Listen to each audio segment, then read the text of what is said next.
Vamos a comenzar, por la gracia de Dios, vamos a comenzar este curso. Vamos a estudiar la epístola a los Efesios, que tiene como tema principal, o quizás uno de los temas principales, las riquezas de su gloria. ¿Cuáles son las riquezas de su gloria? Las riquezas de la gloria de Dios, que son también las riquezas del creyente, porque recuerden que la Biblia nos enseña que somos herederos de Dios y coherederos con Cristo, y que todas las riquezas de la gloria de Dios nos pertenecen a causa de esa herencia, a causa de esa obra que Dios hizo en nuestras vidas. Entonces, eso es lo que vamos a estudiar hoy, que comenzamos hoy, la carta a los Efesios, que habla de las riquezas de la gloria de Dios, que son las riquezas de nuestra herencia, que son las riquezas del creyente, que son las riquezas del cristiano. Entonces vamos a comenzar nuestro estudio, y lo primero que miramos, quiero que todos abran sus Biblias en la epístola a los Efesios. Todos, absolutamente todos, tengan sus Biblias abiertas en la epístola a los Efesios. Tenemos algunos datos del contexto histórico de esta carta, es decir, de qué estaba sucediendo en el momento en que fue escrita esta epístola. Corría alrededor del año 62 después de Cristo, y el apóstol Pablo estaba preso en Roma. Así lo podemos comprobar en el capítulo 3 de Efesios. En el versículo 1 dice: por esta causa yo, Pablo, prisionero de Cristo Jesús, por vosotros los gentiles. La razón de sus prisiones son los gentiles a quienes él les ha predicado el evangelio. También corroboramos el hecho de que Pablo estaba preso en el 4.1 de la epístola a los Efesios. 4.1 dice: yo pues, preso en el Señor, os ruego que andéis como es digno de la vocación con que fuisteis llamados. Y en el capítulo 6, versículo 20, nuevamente él confirma su prisión y dice: por el cual soy embajador en cadenas, que con denuedo hable de él como debo hablar. Pablo está preso. Esta es una de las tres cartas, tres epístolas que el apóstol Pablo escribió en la prisión: Efesios, Colosenses y Filipenses. Son tres joyas del Nuevo Testamento, grandiosísimas en revelación, en profundidad, en sabiduría, inspiradas 100% por Dios, con un gran poder para transformarnos. Y cuando pensamos en esto, en lo que Pablo hizo, han pasado miles de años, y esto que el apóstol Pablo escribió sigue sustentando, alimentando, sosteniendo y fortaleciendo a la iglesia. Es el legado de la iglesia.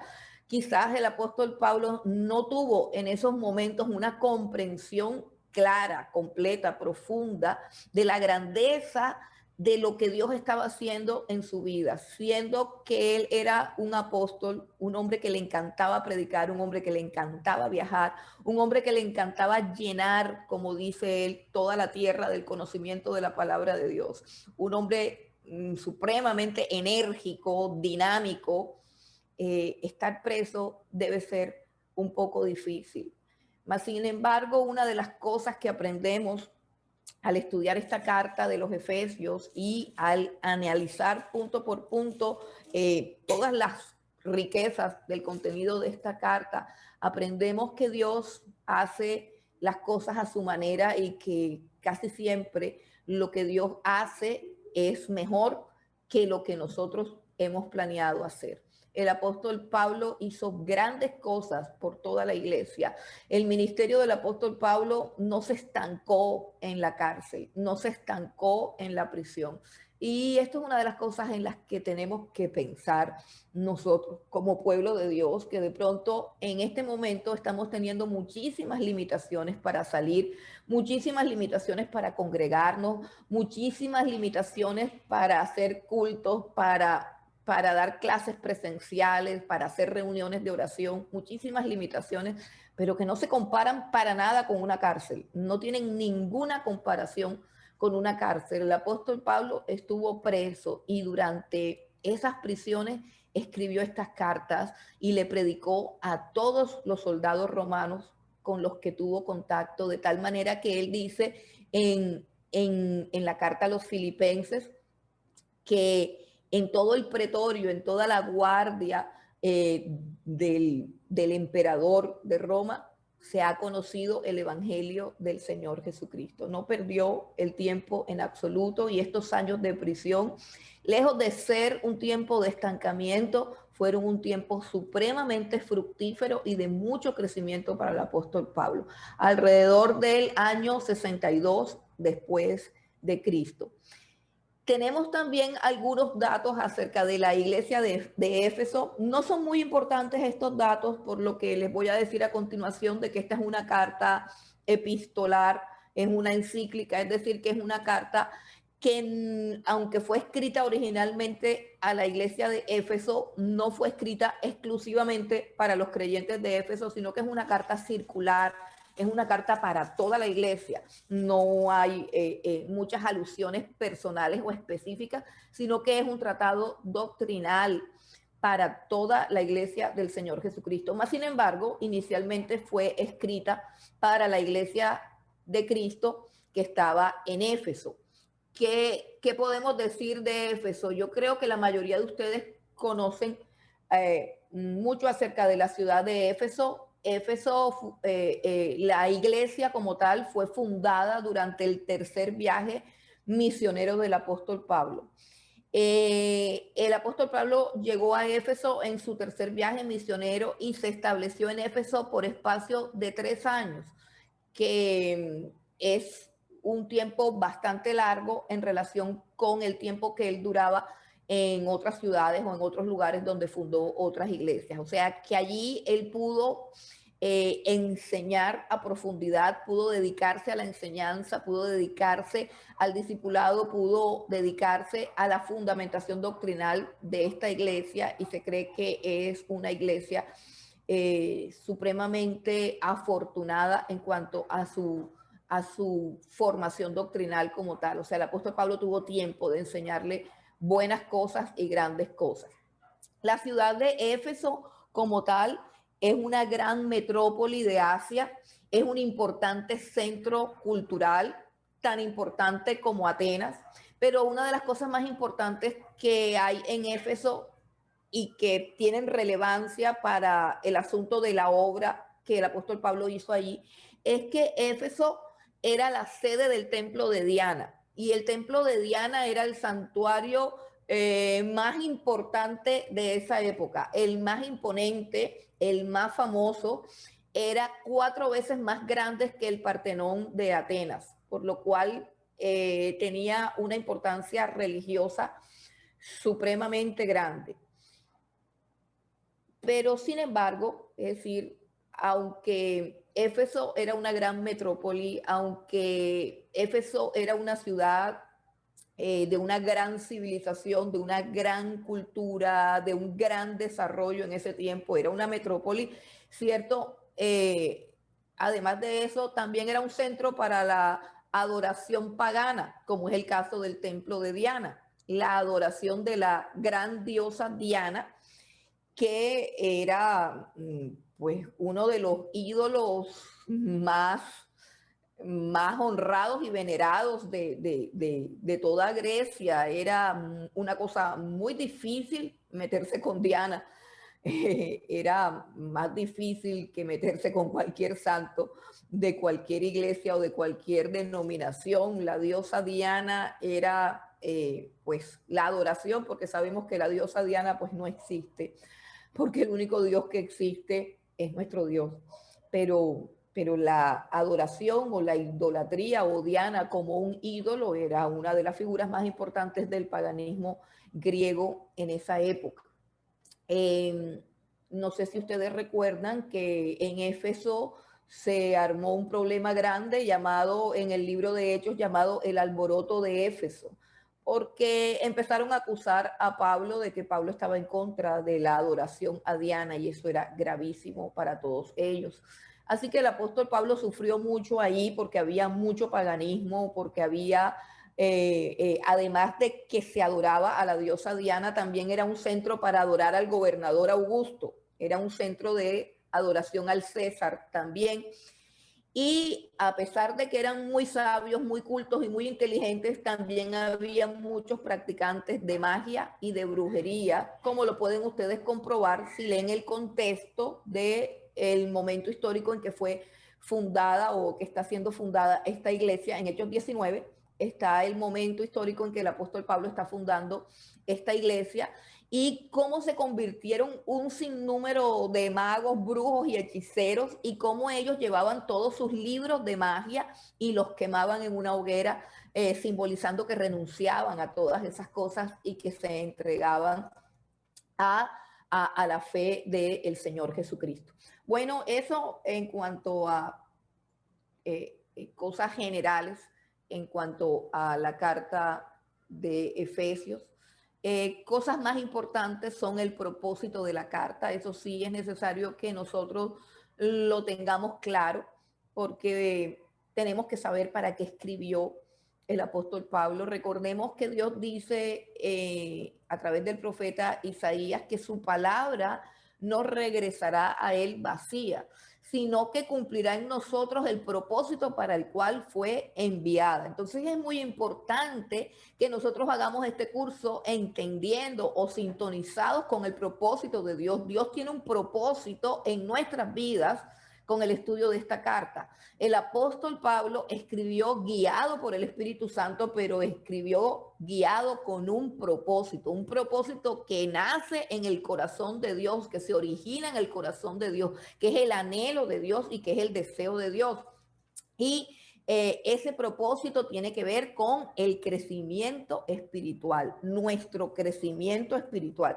Si vamos al capítulo 1, encontramos que en el versículo 15 hay una oración, versículo 15, 16 y 17, hay una oración donde el apóstol Pablo pide estas cosas y él las está pidiendo porque son necesarias para que podamos comprender la carta y también son el resultado de la comprensión de esta carta. Vamos a Efesios 1, 15 al 17, dice, por esta causa también yo, habiendo oído de vuestra fe en el Señor Jesús y de vuestro amor para con todos los santos, no ceso de dar gracias por vosotros, haciendo memoria de vosotros en mis oraciones, para que el Dios de nuestro Señor Jesucristo, el Padre de gloria, este es el propósito, os dé espíritu de sabiduría y de revelación en el conocimiento de él, alumbrando los ojos de vuestro entendimiento, para que sepáis cuál es la esperanza a la que él os ha llamado y cuál es la riqueza de la gloria de su herencia en los santos.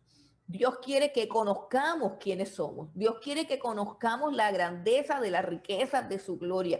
Dios no quiere que estemos experimentando esa sensación tan carnal, tan humana que a veces experimentamos de abandono, de soledad, de tristeza, de desaliento, de miseria. Todas esas sensaciones que nada tienen que ver con lo que Dios dice en su palabra, de lo que somos en Cristo Jesús y de lo que tenemos en Él. El propósito de la carta es que crezcamos en el conocimiento de Dios. El versículo 18 y 19 dice, alumbrando los ojos de nuestro entendimiento para que sepamos cuál es la esperanza a la que Él nos ha llamado, cuáles las riquezas de la gloria de su herencia en los santos y cuál la supereminente grandeza de su poder para con nosotros los que creemos según la operación de su fuerza. Fíjense que a menudo no tenemos esta sensación, a menudo nos sentimos solos, a menudo nos sentimos miserables, a menudo nos sentimos pobres, a menudo nos sentimos desvalidos, desprotegidos, a menudo nos sentimos sin propósito en la vida y a menudo nos sentimos débiles, que desfallecemos, que nos agotamos.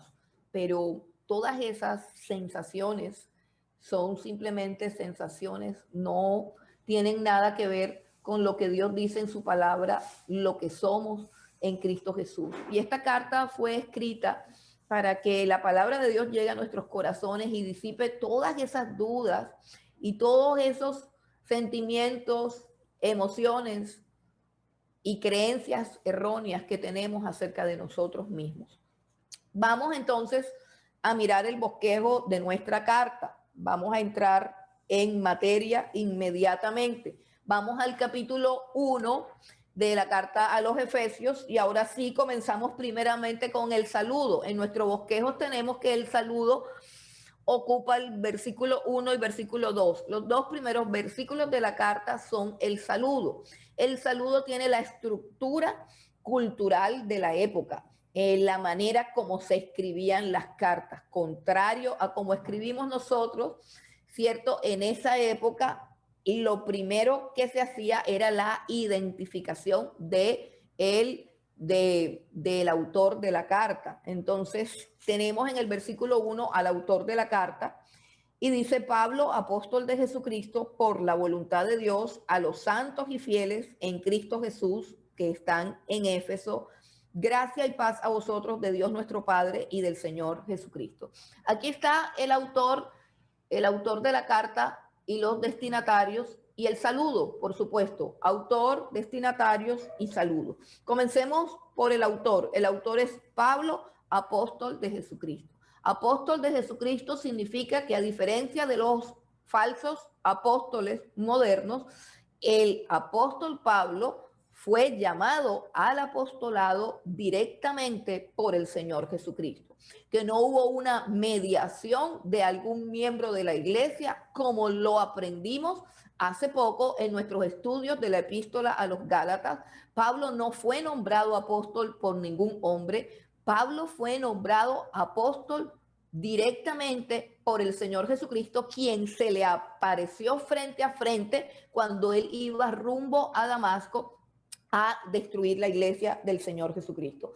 El apóstol Pablo fue nombrado, enviado, comisionado, capacitado directamente por el Señor Jesucristo. Por eso es que él dice que él es apóstol de Jesucristo, o sea, un enviado de Jesucristo, no como los falsos apóstoles de nuestros días. Pablo es apóstol de Jesucristo, y el que determinó que fuera apóstol fue Dios. Dice: apóstol de Jesucristo por la voluntad de Dios. Él no fue primero pastor, no fue primero evangelista, no ocupó algunos cargos en la iglesia, no obtuvo el apostolado por ocasión de la cantidad de años en el servicio a Dios, no fue un ascenso que después de tantos años de pastorear o por haber fundado una que otra iglesia, entonces fue denominado apóstol. No, él fue llamado, y en el mismo momento en que fue llamado, recibió el apostolado, recibió su misión, recibió su llamado. Jesucristo lo comisionó, le entregó el mensaje de la salvación, el evangelio, se lo entregó completico, y él no tuvo que ser discípulo de nadie, él no tuvo que ser enseñado por nadie, porque él es el enviado de Dios, el único en esta forma, el único que tiene este privilegio o este llamado. Por eso podemos decir que los apóstoles terminan, como dice el apóstol Pablo, con el nombramiento del apóstol Pablo se cierra el grupo de los apóstoles del Señor Jesucristo. Bueno, ¿quiénes son los destinatarios de la carta? Dice: a los santos y fieles en Cristo Jesús que están en Éfeso. Santos y fieles son dos palabras que implican dos cosas fundamentales. Santos tiene que ver con lo que Dios ha hecho, y fieles tiene que ver con la perseverancia de nosotros en esa fidelidad, en esa santidad, en ese llamado. Santos, la palabra santos, como creo que todos saben, significa apartado. La palabra santo significa apartado. ¿Quién los ha apartado? Dios los ha apartado. Nosotros somos santos no porque seamos mejores que aquellos que están fuera de la iglesia, sino porque tenemos un llamado, y Dios nos saca del mundo y nos aparta para ser santos. Santo significa separado. No somos del mundo, no somos de esta tierra, no somos de aquí. Nuestra ciudadanía está en los cielos, y eso implica tanto unos privilegios como unas dificultades. Toda persona que está en el extranjero, que no está en su país natal, quizás tiene los privilegios que le confiere su ciudadanía en su país, pero en ese otro país puede tener ciertas dificultades, puede experimentar ciertas tribulaciones, ciertas situaciones, ciertos tropiezos, ciertas cosas difíciles que tiene que vivir. ¿Por qué? Porque no es de allí. Entonces, cuando la Biblia dice que somos santos, significa que somos apartados. No tiene que ver con un proceso de canonización y no tiene nada que ver con nuestra conducta, tiene que ver con la obra de Dios en nuestra vida, con lo que Dios ha hecho en nuestra vida. Y fieles tiene que ver con nuestra fidelidad al Señor Jesucristo. La palabra fiel tiene que ver siempre con personas. La palabra fiel se refiere a personas, es decir, soy fiel a esta persona, soy fiel a esta mujer, soy fiel a este hombre, soy fiel a esto. Quiere decir que los santos son fieles al Señor Jesucristo. Y esa es una de las principales, o son dos características fundamentales que tiene que tener un creyente para que sea realmente un verdadero cristiano. Tiene que haber sido apartado por Dios, tiene que tener conciencia de que no le pertenece a este mundo, tiene que sentirse como un extranjero y peregrino en esta tierra. No puede sentirse a gusto, no puede estar satisfecho, no puede ser plenamente feliz aquí. No, no, porque los que son santos, su ciudadanía está en los cielos y esperan la ciudad celestial. Así que la plenitud del creyente no puede estar aquí. Está en Cristo Jesús, está en su presencia, está en sus promesas. Y fieles quiere decir que tenemos que ser fieles a Jesús, tenemos que ser fieles a su palabra, tenemos que ser fieles a su promesa, tenemos que ser fieles a la obra que Él ha hecho en la cruz del Calvario. Dos cosas para preguntarnos. ¿Vivimos una vida de santidad? ¿Vivimos una vida de fidelidad a Cristo Jesús? ¿A quién le somos fieles? ¿A los hombres? ¿A las iglesias? ¿A los ministerios? ¿A las confesiones? ¿A los concilios? ¿A qué le somos fieles? Dice, fieles en Cristo Jesús. Ahora, si nosotros miramos todo el saludo, bueno, el saludo dice, gracia y paz a vosotros de Dios nuestro Padre y del Señor Jesucristo. Gracia es lo que nos da Dios. ¿Para qué? Para que podamos tener paz. Gracia es una parte del saludo cristiano, del saludo a los gentiles. Los gentiles necesitan de su gracia. Y paz es el saludo de los hebreos, paz, shalom, que significa que tu vida tenga todas las bendiciones de Dios. No significa solamente paz, significa la satisfacción total de todas las necesidades. Eso significa paz.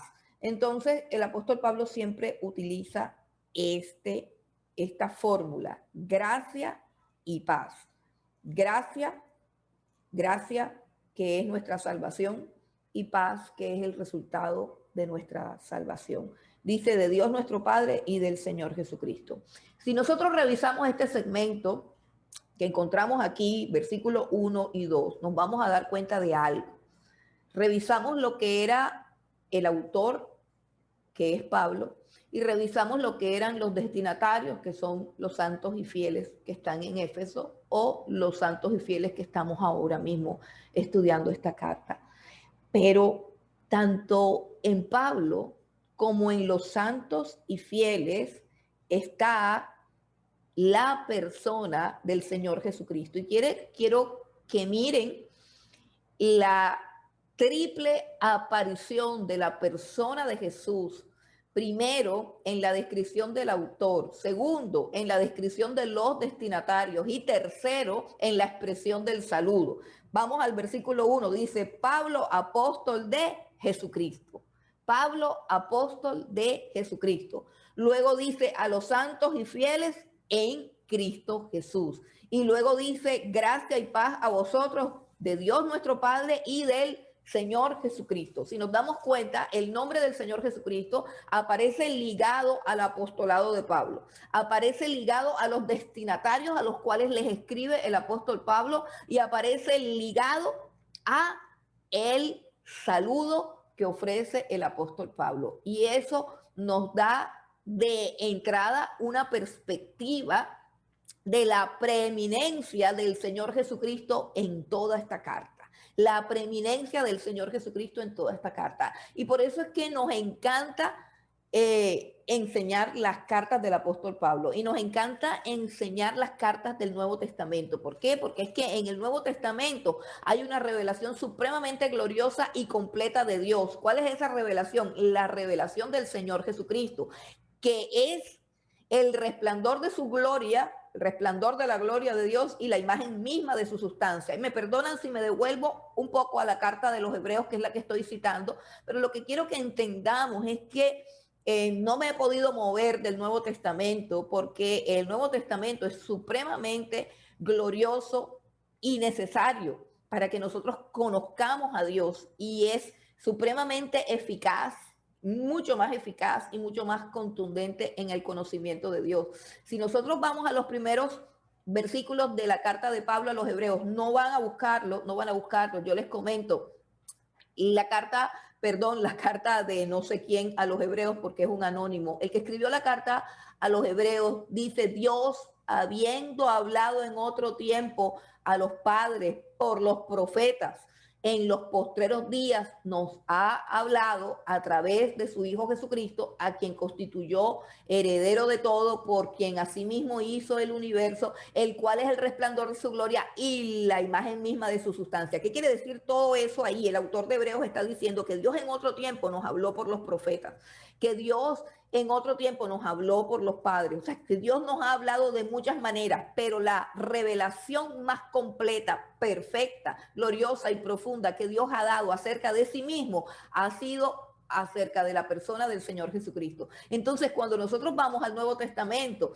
encontramos que el apóstol Pablo, que es un conocedor profundo de la ley, de la Torá. Recuerden que él es fariseo, hebreo de hebreos, de la tribu de Benjamín, circuncidado al octavo día, irreprensible en cuanto a la ley. Recuerden quién es el apóstol Pablo, es experto en la Torá.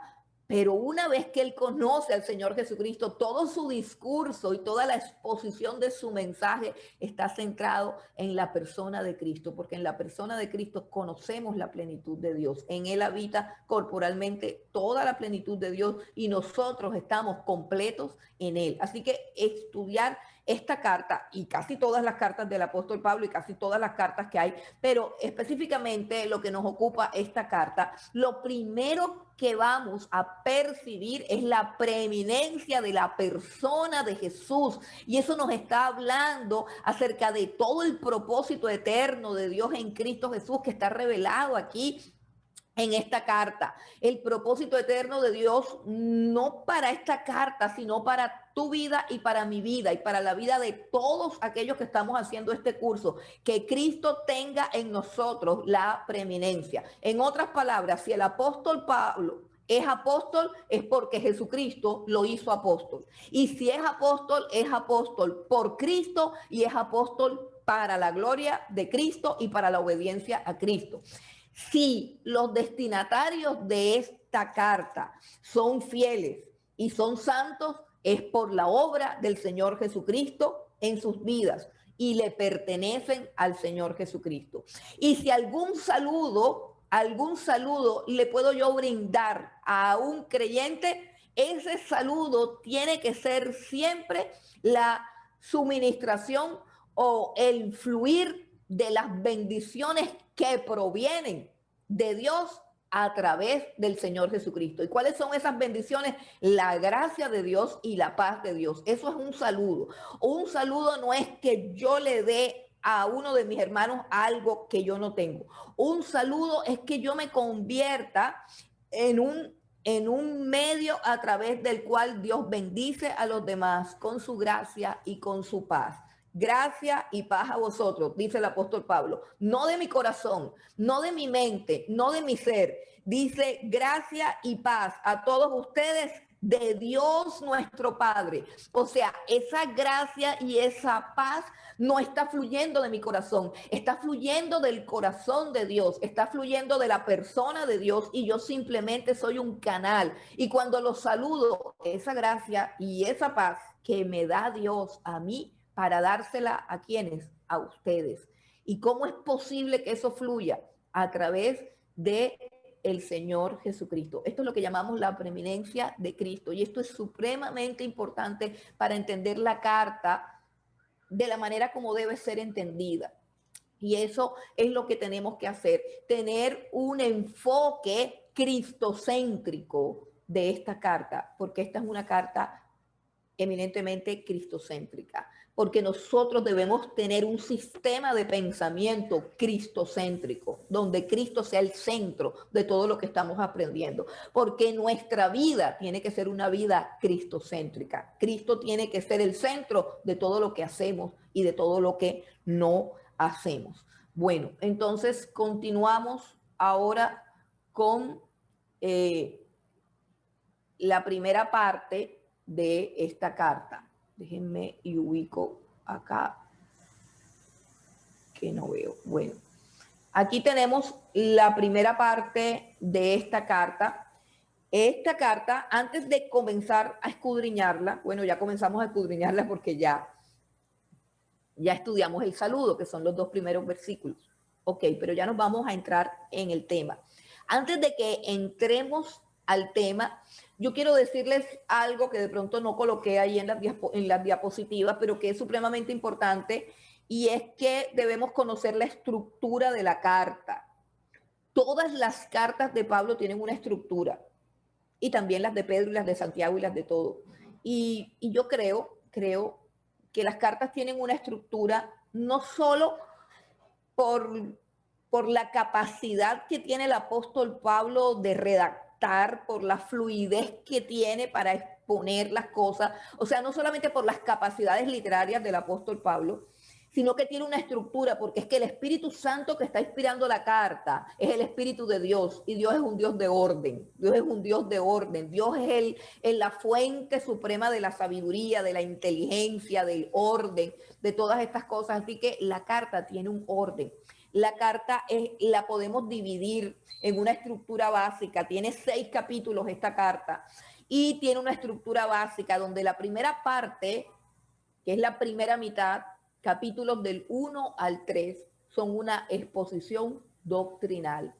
Capítulos 1 al 3 son una exposición doctrinal. Capítulos 4 al 6, o sea, la segunda parte de la carta, los 3 últimos capítulos, son una aplicación práctica. Recuerden, y eso ya es básico, y esto quiero que lo memoricemos. Primera parte de la carta, Efesios capítulo 1 al 3, exposición doctrinal. Segunda parte de la carta a los Efesios, Efesios capítulo 2 al 6, aplicación práctica. ¿Qué dice la primera parte? Capítulos 1 al 3, la exposición doctrinal. Dice lo que Dios ha hecho, el plan de Dios, la redención de Dios, la obra de Dios, lo que Dios ha hecho para redimirnos. ¿Qué dice la carta en los capítulos 4 al 6? La manera como tenemos que vivir aquellos que hemos sido redimidos. Entonces, parte doctrinal, parte práctica. Vamos a la parte doctrinal. La parte doctrinal lo que expone es, con todo lujo de detalles, expone la redención del creyente, capítulos 1 al 3. En esta redención del creyente que está expresada en estos 3 primeros capítulos, vamos a mirar que se cumple el mismo principio que se cumplió en el saludo del apóstol Pablo. Y a mí me encanta esto, ¿por qué? Porque muestra que el apóstol Pablo no le da la preeminencia a Cristo cuando va a hacer una exposición teológica de la fe, sino que el apóstol Pablo le da la preeminencia a Cristo cuando se relaciona, siempre que se relaciona con alguna persona, siempre que habla de sí mismo. Pablo, apóstol de Jesucristo, es decir, la persona de Jesús es la que le da sentido a su vida, y como la persona de Jesús es la que le da sentido a su vida, la persona de Jesús está casi que en todas las frases gramaticales que salen de su boca. Entonces vamos al primer versículo. Vamos al primer versículo de la parte doctrinal. Recuerden que ya fuimos con el saludo, versículos 1 y 2. Ahora vamos al versículo 3, que es el primer versículo de la exposición doctrinal. ¿Qué encontramos aquí? Efesios capítulo 1, versículo 3 dice, bendito sea el Dios y Padre de nuestro Señor Jesucristo, que nos bendijo con toda bendición espiritual en los lugares celestiales en Cristo. Creo que ya aprendimos a identificar la preeminencia de Cristo en cada frase del apóstol Pablo. Y si ustedes tienen un resaltador, sería muy bueno que resaltaran el nombre de Jesús en cada una de las frases de el apóstol Pablo en esta carta. Entonces lo que tenemos en el versículo 3 es una bendición. Lo que tenemos en el versículo 3 es una bendición. Recordemos que el apóstol Pablo está preso. ¿Qué se puede hacer si uno está preso? ¿Qué se puede hacer si hay una limitación para desplazarnos y más una limitación en la vida de un hombre como el apóstol Pablo, en la vida de un apóstol? Un apóstol es uno que está enviado, o sea, un apóstol es una persona que entra y sale, que viaja constantemente. ¿Qué podemos hacer? ¿Qué podemos hacer si estamos encerrados y nuestra misión en la vida es recorrer el mundo y predicar el evangelio? ¿Qué podemos hacer? Y eso es algo que la Biblia nos contesta en todas las veces y las circunstancias en que han habido personas presas. Debemos orar, debemos orar. Debemos aprovechar todo lo que nos limita en nuestros movimientos diarios para buscar al Señor. Debemos aprovechar el tiempo que supuestamente estamos perdiendo para orar. Esta carta es el fruto de la oración.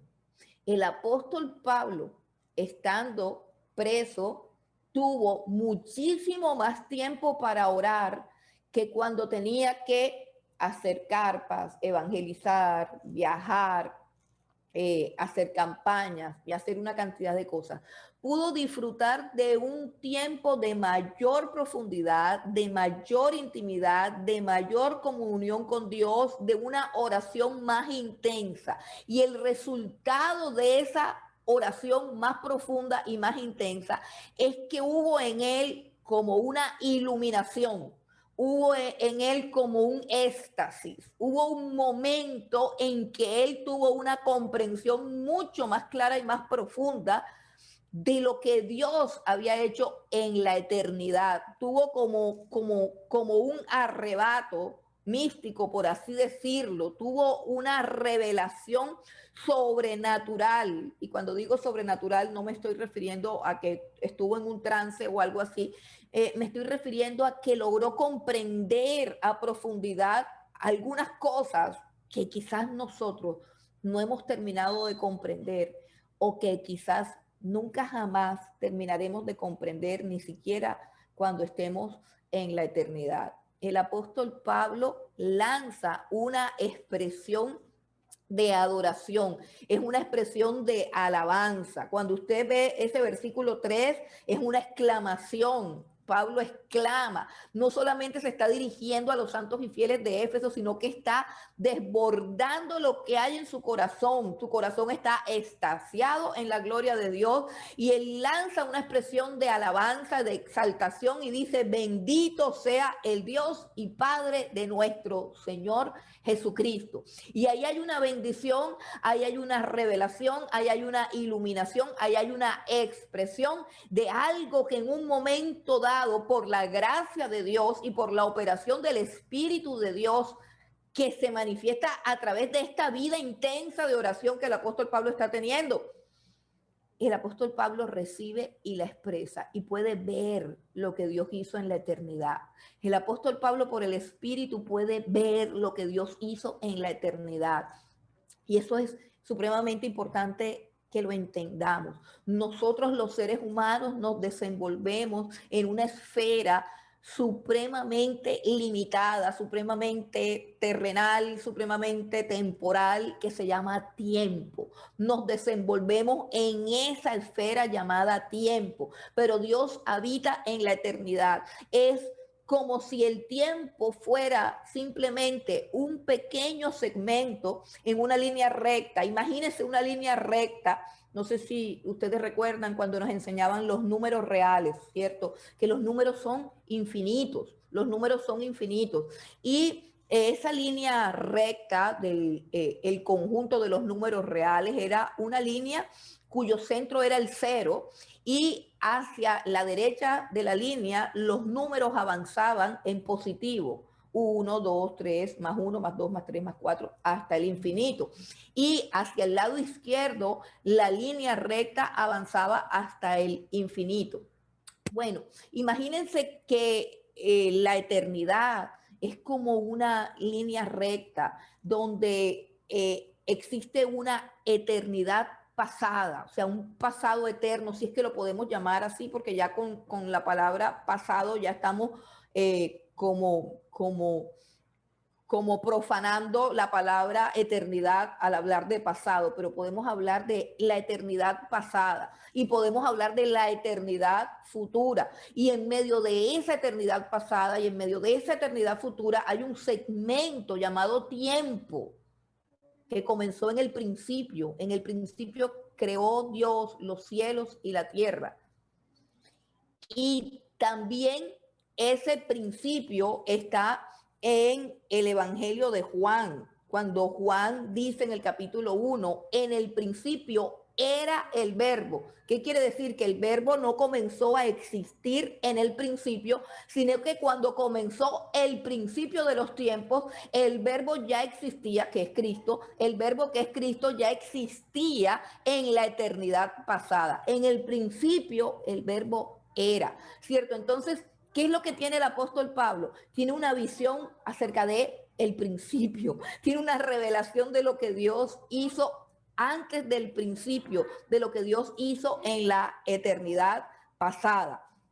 Y en esa eternidad pasada, Dios nos bendijo. Y vamos, solamente creo que nos va a alcanzar el tiempo de esta clase para examinar esa bendición. Y la vamos a estudiar de la siguiente manera. Versículo 3 es la bendición de Dios. Lo primero que contiene ese versículo es, número 1, el que bendice. Número 2, los bendecidos. Número 3, las bendiciones. Número 4, el lugar de la bendición. Y número 5, el agente de la bendición. Estos 5 aspectos están contenidos en el versículo 3. Solamente en el versículo 3. Miremos si no es Dios el único que puede hacer que un hombre escriba algo tan profundo en un solo versículo. Y quiero decirle algo más. Este versículo no es una frase. Este versículo es un segmento de una frase gramatical. Efesios capítulo 1 del 3, escuchen bien, del 3 al 14, Efesios 1 del 3 al 14, quiero que tengan sus Biblias abiertas, quiero que observen lo que hay en la Biblia, ubiquen el segmento del cual les estoy hablando. Efesios 1, del 3 al 14. Miren ese segmento del versículo 3 al 14. Esa es una frase. No hay un punto en ninguno de esos versículos. No hay un solo punto en ninguno de esos versículos. Esta es la frase más larga que hay. Esta es la frase más larga que hay en la Biblia. Es una frase gramatical larguísima porque el apóstol Pablo tuvo, repito, una revelación y como que enseguida agarró la pluma y dijo, voy a escribir todo esto que me está llegando.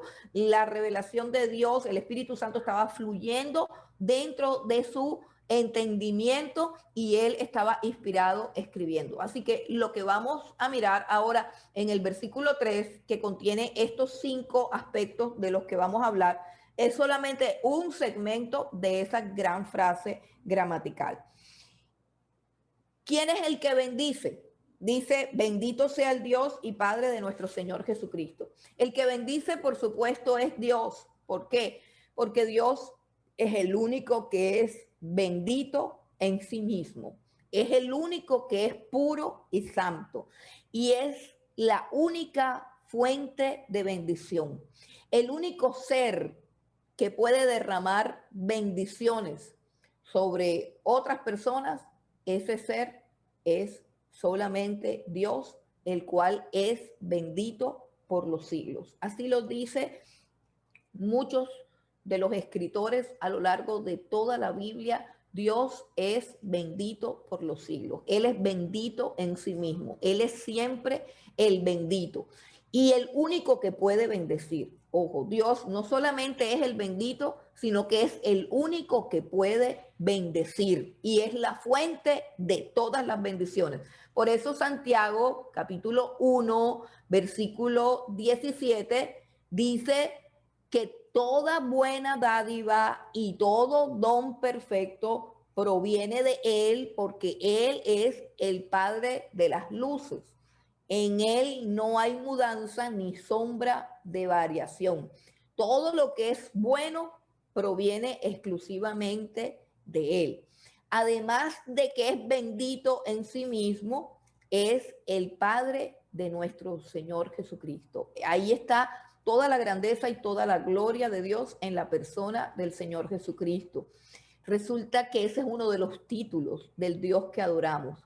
Padre de nuestro Señor Jesucristo. Es un título de Dios, es un nombre de Dios. ¿Recuerdan cuando Dios le hablaba a Isaac, a Jacob y decía, yo soy el Dios de Abraham, de Isaac, de Jacob?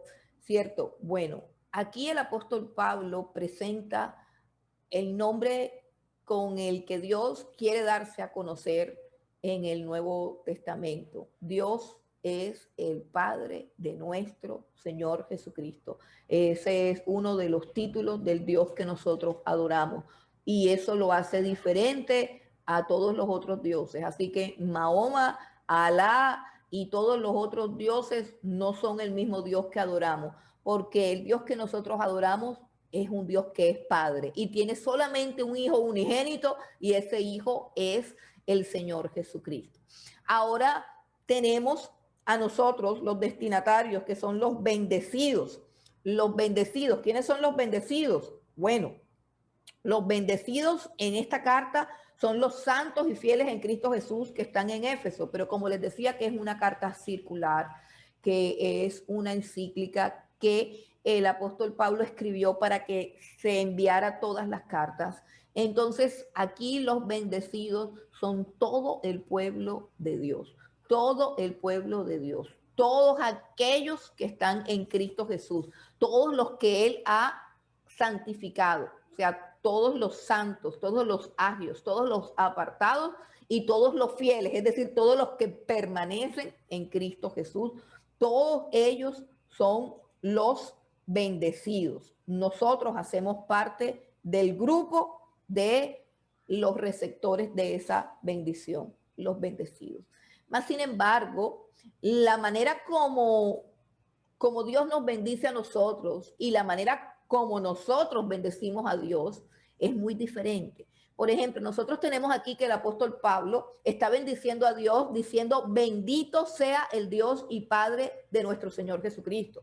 Y nosotros también podemos hacerlo y podemos decir, Dios, tú eres bendito por los siglos, te bendigo, Señor, te alabo. Nosotros podemos decir todo eso, pero nosotros solamente bendecimos con nuestras palabras. Nuestra bendición para Dios es simplemente el reconocimiento de que Él es el bendito. Nuestras bendiciones para Dios son simplemente palabras. Nosotros bendecimos a Dios solamente con palabras, elogiando lo que es Él, reconociendo lo que Él es, expresando, publicando y declarando lo que Él es. Bendito, bendito el Dios y Padre de nuestro Señor Jesucristo. Así es como bendecimos nosotros a Dios, hablando de Él, proclamando lo que Él es. Pero cuando Él nos bendice a nosotros, no nos puede bendecir de la misma manera, porque nosotros no tenemos ningún atributo que Él pueda alabar. Nosotros no tenemos ningún rasgo, no tenemos nada que Dios pueda alabar en nuestras vidas.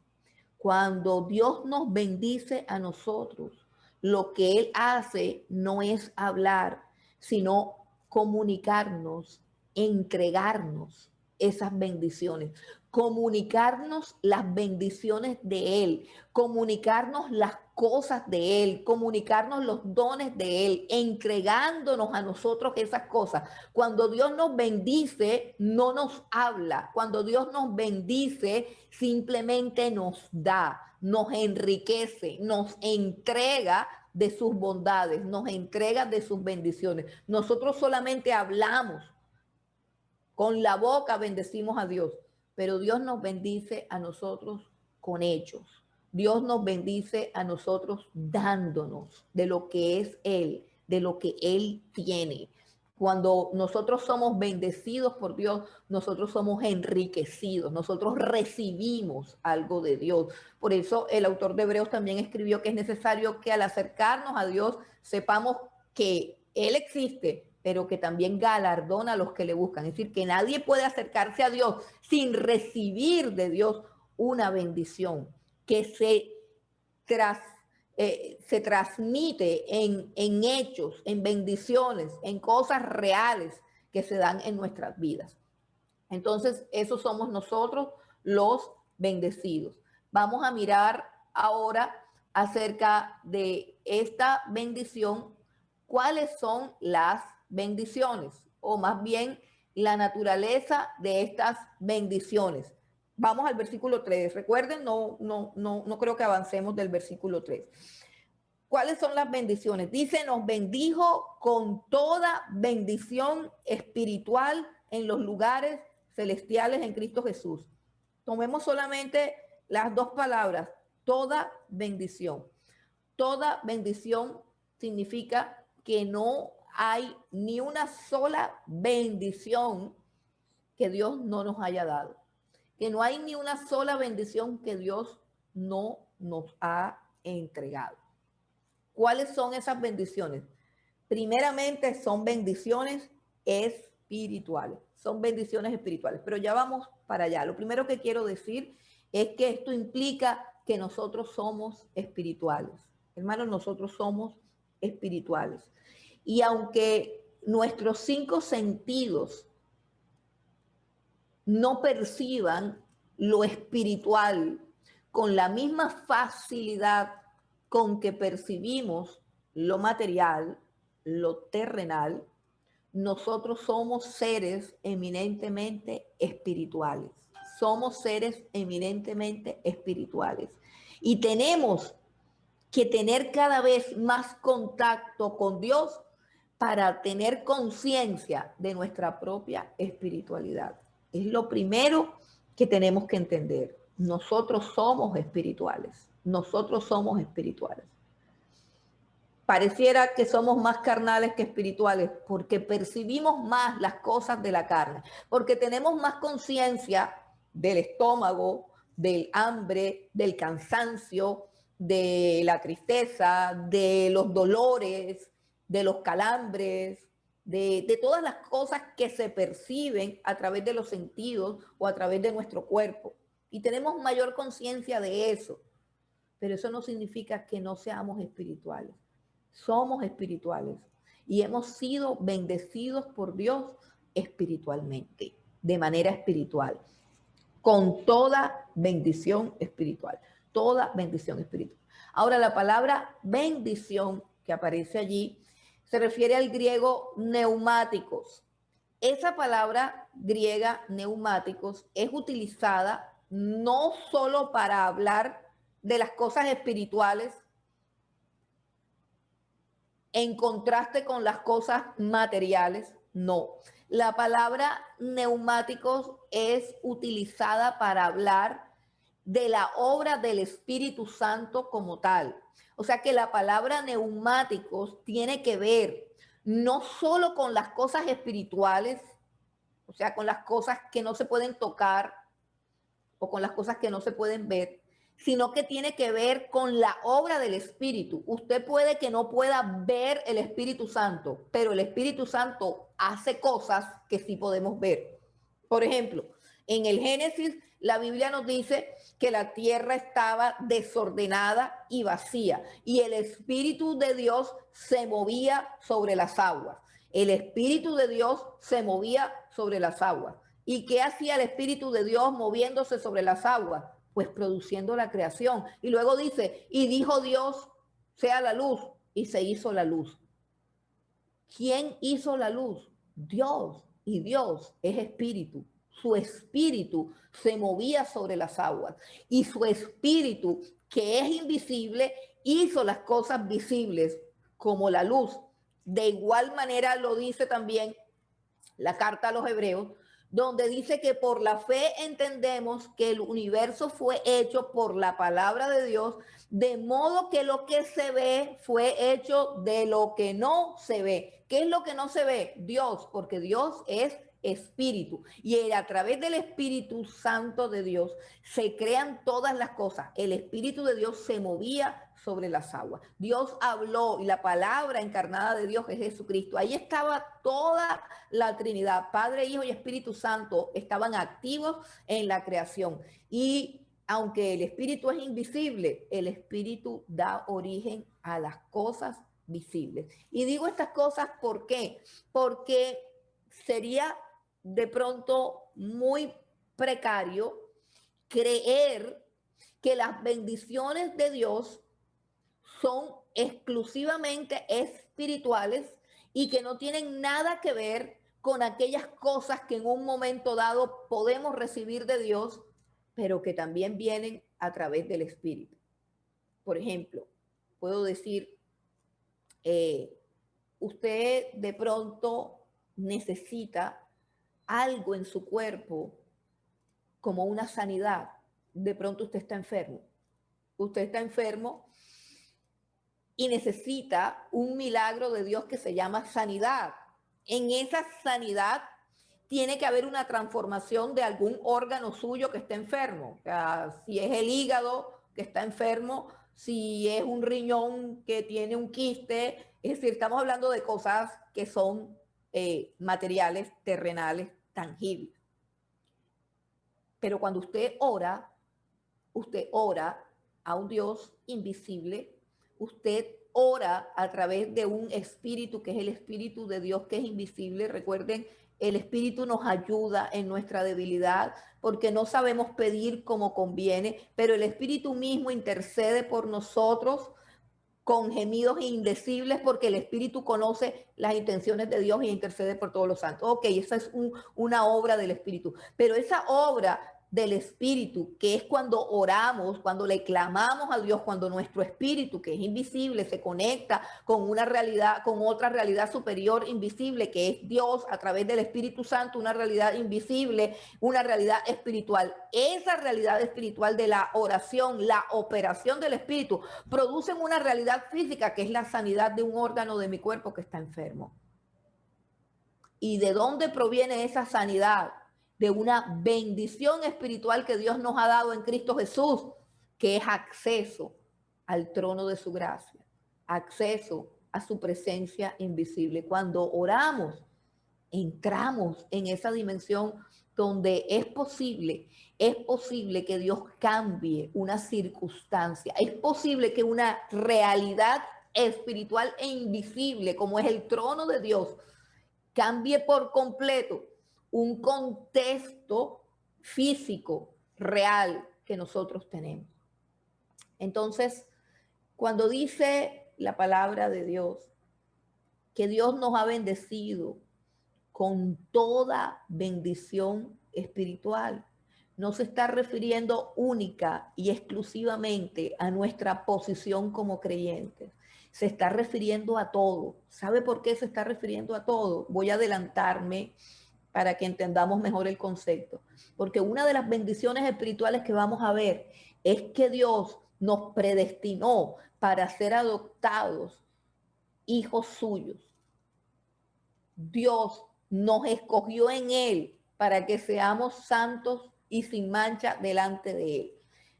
Entonces, tenemos ahí las bendiciones espirituales. Dios quiere que seamos adoptados como hijos suyos. Esa es la bendición. Adoptados como hijos suyos. ser santos y sin mancha.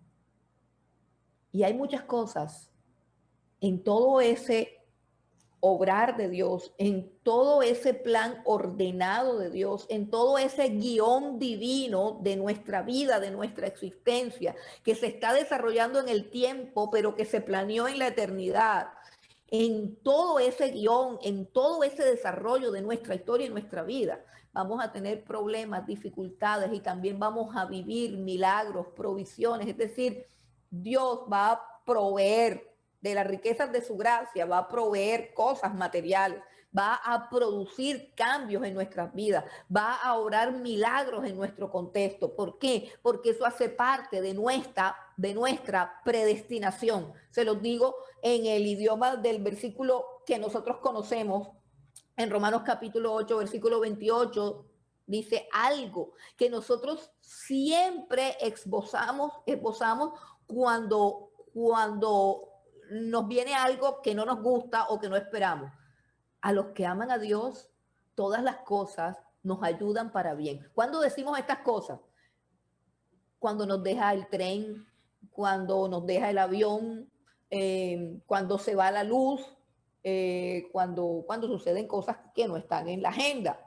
Y esa promesa de Dios a los que aman a Dios, todas las cosas les ayudan a bien, está enmarcada en un contexto. Nosotros la decimos así: a los que aman a Dios, todas las cosas les ayudan a bien. Y uno puede cuestionar mucho ese texto que está en Romanos, uno lo puede cuestionar mucho. Bueno, y tú si amas a Dios, uno puede cuestionar eso. Bueno, y si será que amamos a Dios y que de verdad todas las cosas nos ayudan a bien y todas estas cosas, pero resulta que dentro de ese contexto donde dice a los que aman a Dios, Romanos 8:28 dice, y sabemos que a los que aman a Dios todas las cosas le ayudan bien.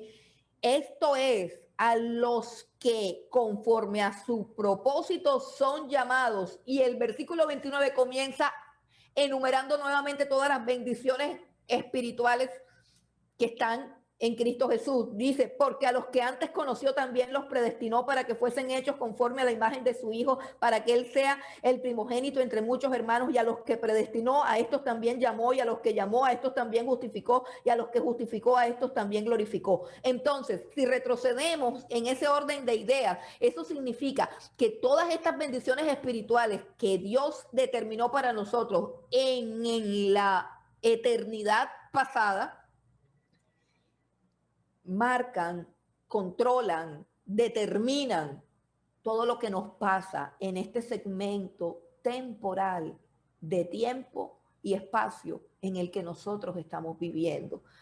No sé si me estoy expresando bien. Esto es una complicación cuando se comienza esta carta y cuando se comienza, porque esta carta comienza con la doctrina más fuerte, la más profunda de primero. Entonces es complicado que luego vengamos a hacer este curso y no hayamos visto la primera clase.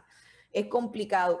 Y es complicado a veces de enseñar, pero yo confío en que el Espíritu Santo me da las palabras y no solamente eso, sino que Dios hace las cosas de una manera tan perfecta que sé que no solamente me está dando las palabras, sino que también está abriendo el entendimiento de los que están escuchando para que podamos entender lo que Él en su momento le mostró al apóstol Pablo. ¿Qué quiere decir eso? Entonces, que todas esas bendiciones espirituales, toda bendición espiritual, y no dice todas las bendiciones, sino toda bendición espiritual, quiere decir que todas las cosas que Dios nos podía dar, nos las dio ya en la eternidad, en el pasado, y son nuestras. Todas las cosas de Dios son nuestras. Y que esa bendición en esa eternidad pasada determina todos los instantes, los segundos, los momentos, las cosas que nos suceden, nos parezcan buenas o nos parezcan malas, nos parezcan de provecho o nos parezcan de estorbo, podamos entenderlas o no podamos entenderlas. Dios nos bendijo desde antes de la fundación del mundo. Y esa bendición es la que controla todo nuestro destino, desde el día en que nacemos hasta el día en que partiremos de esta tierra a la eternidad futura, cuando hayamos conseguido la plenitud de todo esto que Dios ya nos ha dado, pero que nosotros estamos en un proceso recibiéndolo, pero ya es nuestro. Es una cosa de pronto un poquito compleja, pero yo espero que el Espíritu Santo nos ayude a todos a comprenderlo. Cuando decimos que nos bendijo con toda bendición espiritual, para ser más claro, eso no implica que en un momento dado esa bendición espiritual que hubo en la eternidad no sea suficiente para suplir cualquier circunstancia adversa, limitante, precaria o vergonzosa que puedas tener en un segmento tan insignificante como el segmento del tiempo en el que estamos en esta tierra, con este cuerpo y en estas circunstancias. Esa bendición alcanza toda la eternidad, alcanza toda nuestra vida, toda bendición espiritual. Recuerden, las cosas que se ven fueron hechas a partir de las que no se ven. Nosotros tenemos todas las bendiciones que no se ven. Y esa bendición, toda bendición espiritual de Dios, es la que tiene nuestra vida guardada y protegida en las manos de Cristo Jesús, de manera que todo lo que nos pase siempre nos ayudará para bien. Bueno, hay muchísimas bendiciones y yo, antes de que entremos a desglosar una por una, ¿cierto? Que nos escogió, que nos predestinó, que todo eso, que me imagino que lo están esperando ansiosamente. Y yo quiero que nos demos cuenta de algo que muchas veces se nos olvida. Y es que la mayoría de las cosas que pedimos a Dios son cosas que ya Él nos ha dado. Repito, la mayoría de las cosas que le pedimos a Dios son cosas que ya Él nos ha dado, son cosas que nos pertenecen, son cosas que son nuestras. Por ejemplo, quiero que miremos algunos textos a partir de Romanos capítulo 5, por lo menos en la carta a los Romanos capítulo 5, versículo 5, dice: y la esperanza no avergüenza porque el amor de Dios ha sido derramado en nuestros corazones por el Espíritu Santo que nos fue dado. ¿Cuántas veces hemos orado? Yo he orado. ¿Cuántas veces hemos orado pidiéndole a Dios que nos dé amor? Pidiéndole a Dios que nos dé amor. ¿Cuántas veces yo he orado pidiéndole a Dios que nos dé amor? Sobre todo cuando experimentamos esos sentimientos de falta de perdón, de decepción, de enojo, de amargura, de rabia, de ingratitud, ¿cierto? O cuando nos enfrentamos a personas cuyas vidas no nos gustan. Hemos orado y hemos dicho: Dios, danos amor. Muchas veces yo lo he hecho y estoy segura que ustedes también. Cada día oramos. El que tiene una esposa complicada, el que tiene un esposo difícil, el que tiene un hijo rebelde, el que tiene un jefe abusivo. Sabemos que la ley de Dios es el amor. Sabemos que en el amor, que el que ama ha cumplido la ley. Pero muchas veces parece que la reserva de amor se agota y que no podemos. Y sin embargo oramos diciéndole a Dios: Dios, danos amor. Pero Dios ha dicho en su palabra que el amor de Dios ha sido derramado en nuestros corazones por el Espíritu Santo que nos fue dado. Vamos ahora a Juan, uno de los otro texto que habla de lo que Dios nos ha dado, no de lo que nos va a dar, no de lo que debemos pedir. Juan 14. Recuerden que estamos hablando de las bendiciones, toda bendición espiritual. Juan 14, versículo 27. Dijo Jesús: la paz os dejo, mi paz os doy.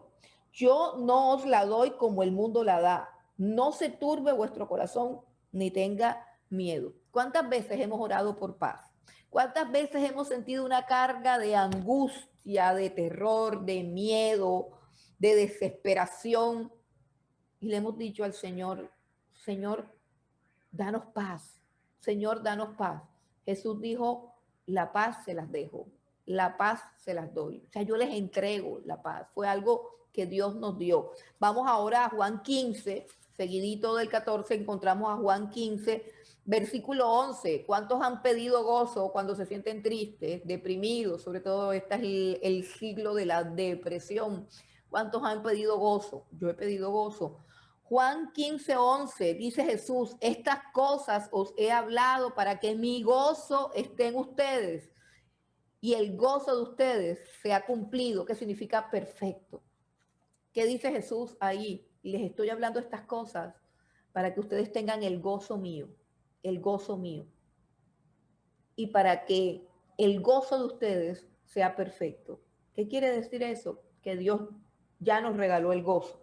Vamos ahora a Filipenses, capítulo 4. Filipenses, capítulo 4, el versículo 13. Dice, todo lo puedo en Cristo que me fortalece. ¿Cuántos piden fuerza? ¿Cuántos se sienten a veces supremamente agotados, extenuados, sin fuerza? Eso parece que es el mal de este siglo, pero ¿sabe qué es realmente? Es incredulidad. Todo lo puedo en Cristo que me fortalece. Él multiplica las fuerzas del que no tiene ninguna. Los que esperan en el Señor tendrán nuevas fuerzas. Tú aumentarás mis fuerzas como las del búfalo. En fin, un sinnúmero de promesas que ya Dios dio, que ya Dios entregó y nosotros a veces oramos por esas cosas. Vamos a Colosenses 2 y miremos otro regalo de Dios que ya tenemos, pero que no disfrutamos. Colosenses capítulo 2, versículo 10 dice, y vosotros estáis completos en Él. ¿Cuántas veces nos sentimos miserables, nos sentimos incompletos, nos sentimos que nos falta algo? Colosenses 2:10 dice que estamos completos en Él. Pero el versículo que más me gusta, y siempre creo que en todos los cursos termino leyendo ese versículo, siempre viene al caso, pero bueno, es segunda de Pedro, capítulo 1, versículo 3. Mire lo que dice. Es otra expresión, pero ahora en la boca del apóstol Pedro. Segunda de Pedro 1, versículo 3, dice, como todas las cosas que pertenecen a la vida y a la piedad. Mire esta frase. Todas las cosas que pertenecen a la vida y a la piedad nos han sido dadas. No dice, las tenemos que pedir porque nos las van a dar. No, nos han sido dadas, eternidad pasada. Como todas las cosas que pertenecen a la vida y a la piedad nos han sido dadas por su divino poder mediante el conocimiento de aquel que nos llamó por su gloria y excelencia. ¿A través de quién tenemos todas las cosas que nos han sido dadas? A través del conocimiento de nuestro Señor Jesucristo. Pero eso es lo que más me gusta, que dice, todas las cosas que pertenecen a la vida y a la piedad nos han sido dadas. Piensa en cualquier cosa que pertenezca a la vida y a la piedad. Amor, paz, gozo, paciencia, bondad, fe, humildad, mansedumbre, fortaleza, ternura, pureza, justicia, verdad. Todo lo que pertenece a la vida y a la piedad, o sea, todo lo que es bueno, todo lo que es de Dios, todos los atributos de Dios, todas las bendiciones y las perfecciones de Dios nos han sido dadas, nos han sido dadas. No dice que nos la darán, dice nos han sido dadas. ¿Por qué no lo sentimos? ¿Por qué no lo experimentamos? ¿Por qué no vivimos así? ¿Por qué no vivimos llenos de amor? ¿Por qué no vivimos fortalecidos con su poder? ¿Por qué no vivimos en mansedumbre? ¿Por qué no vivimos en humildad? ¿Por qué no vivimos con paciencia? ¿Por qué no vivimos con paz? Porque no hemos creído en lo que Él nos ha dado ya, en la eternidad del pasado. Allí Él nos entregó todo a través de Cristo Jesús. Todas esas cosas son nuestras, son nuestras.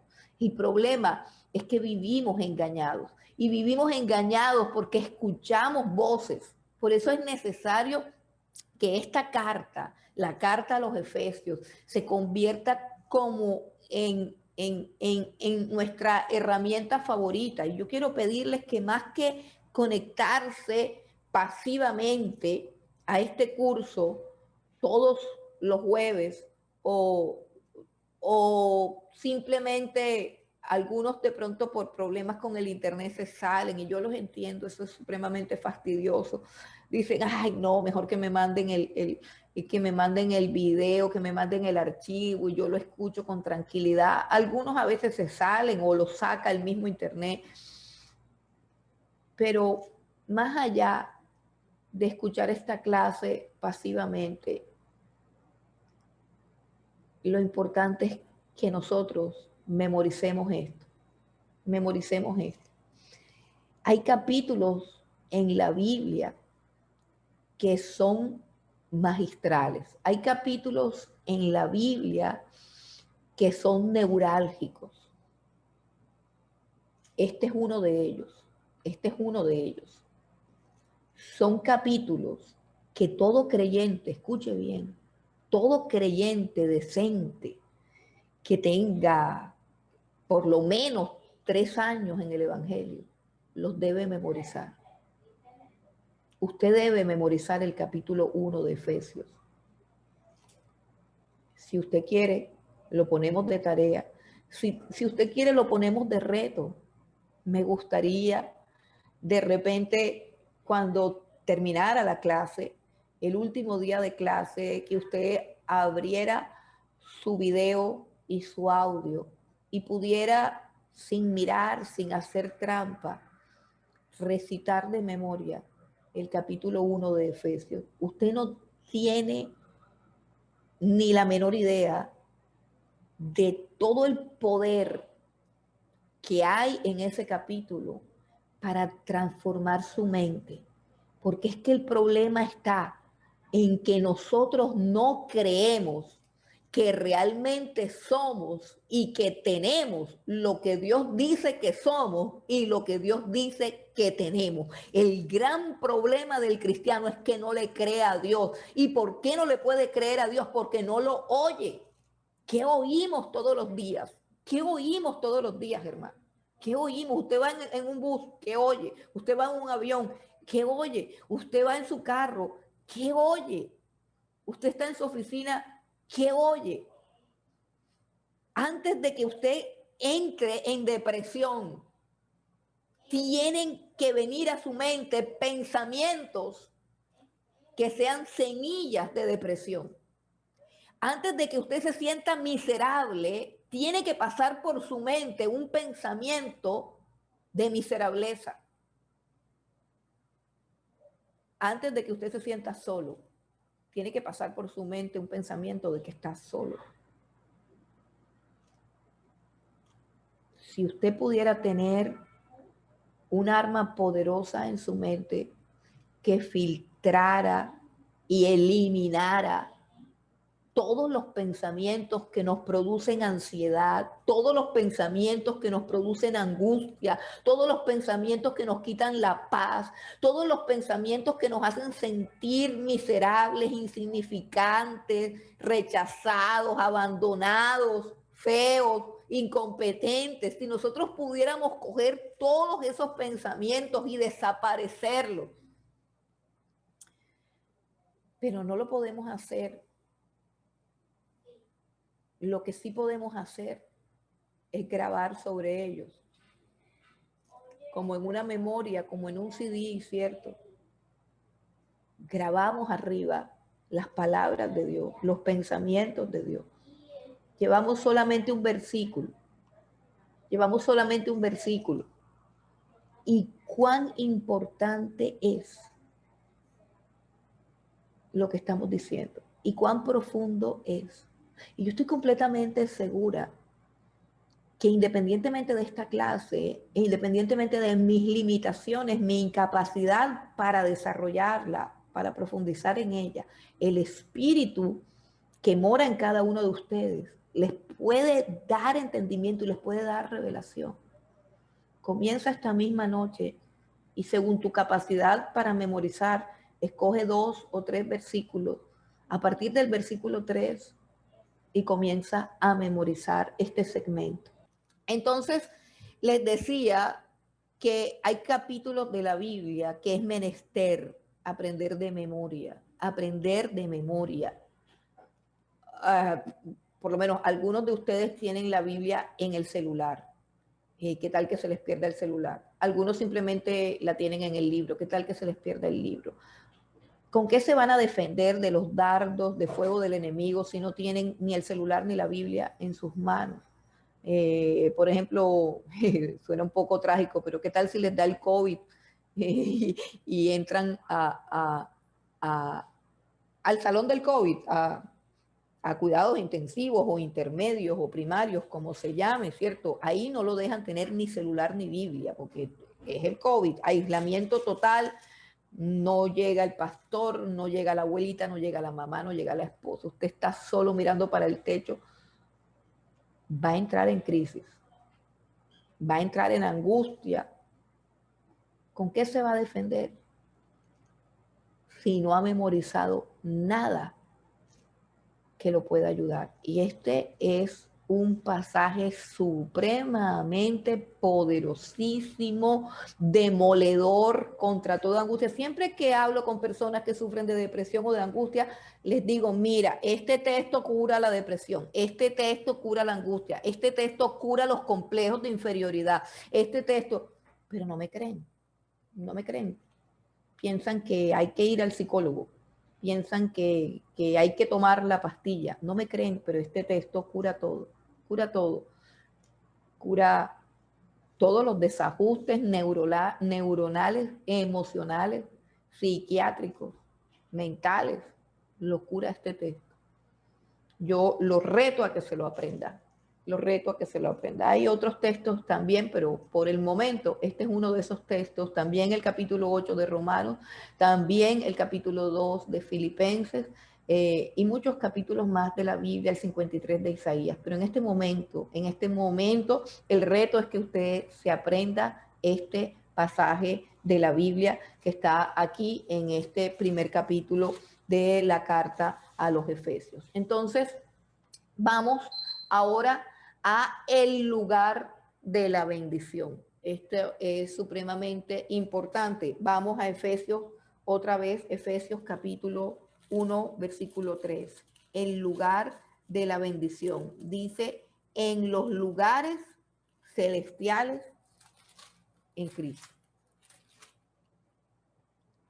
Con toda bendición espiritual en los lugares celestiales en Cristo. Lugares celestiales en Cristo. Quiere decir que esa bendición no fue aquí en la tierra. Quiere decir que esa bendición no fue aquí en el tiempo. Recuerden que dice el apóstol Pablo en el versículo 4, dice, según nos escogió en él antes de la fundación del mundo. Ahí habla del tiempo. Pero en este momento la bendición está hablando del espacio, o sea, el lugar donde fue, dice, en lugares celestiales, allí, desde antes de la fundación del mundo, en el cielo, en la eternidad, fue que Dios nos bendijo con toda bendición espiritual en los lugares celestiales en Cristo Jesús.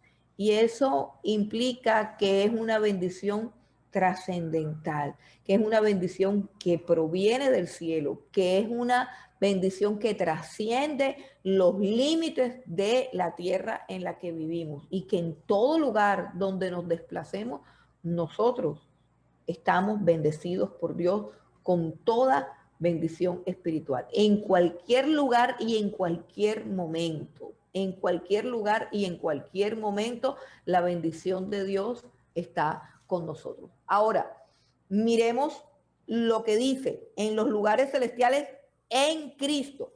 ¿Cuál es el agente de la bendición? Es decir, ¿cómo se obtiene esa bendición?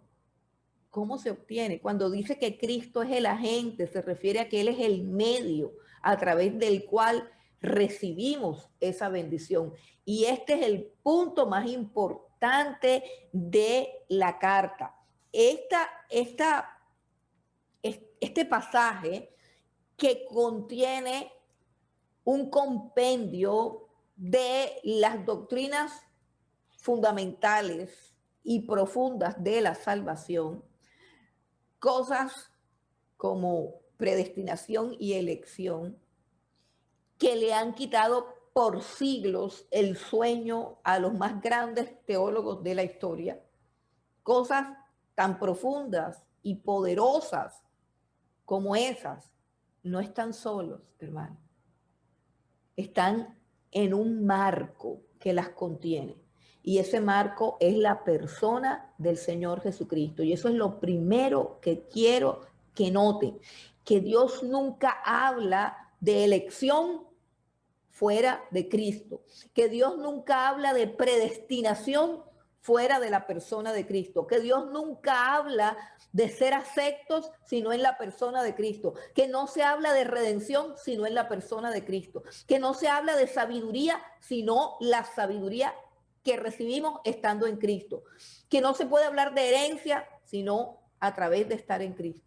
Y que por estar en Cristo es que somos sellados con el Espíritu. Es la preeminencia de Cristo en todo lo que Dios ha hecho en la eternidad pasada y todo lo que Dios está haciendo en nuestro presente temporal y todo lo que Dios va a hacer en la eternidad futura. Todo eso está demarcado por una persona que es la persona de el Señor Jesucristo.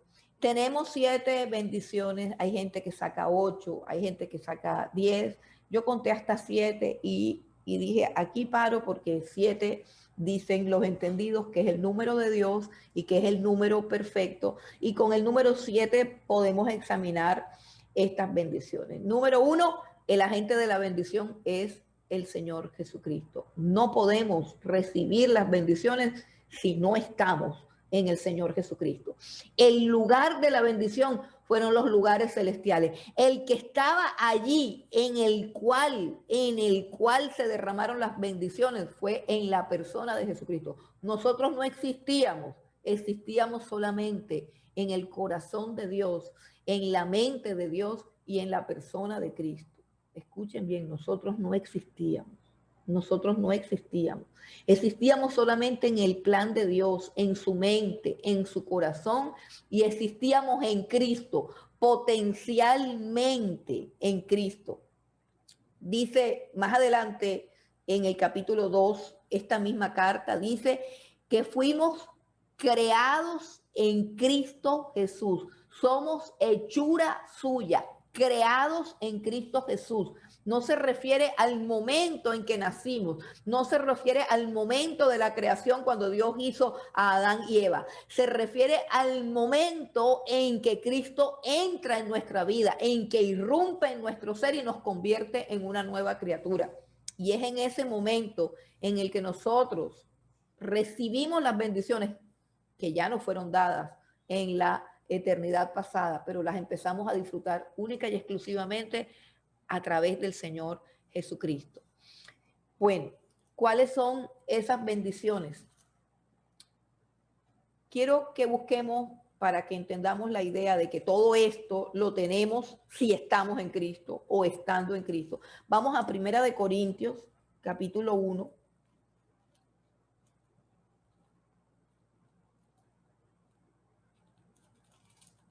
Primera de Corintios, capítulo 1, versículo 30.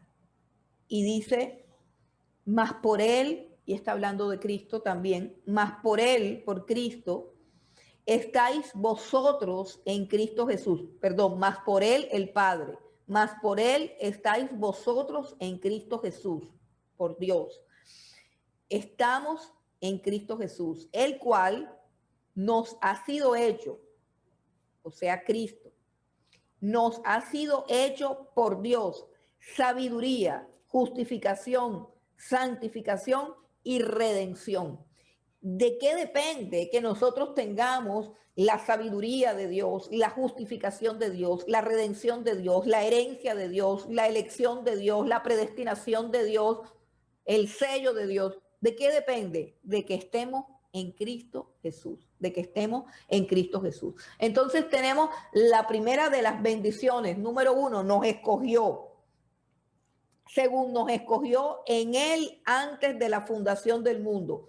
La elección de Dios se dio antes de que nosotros existiéramos. ¿Y cómo nos escogió?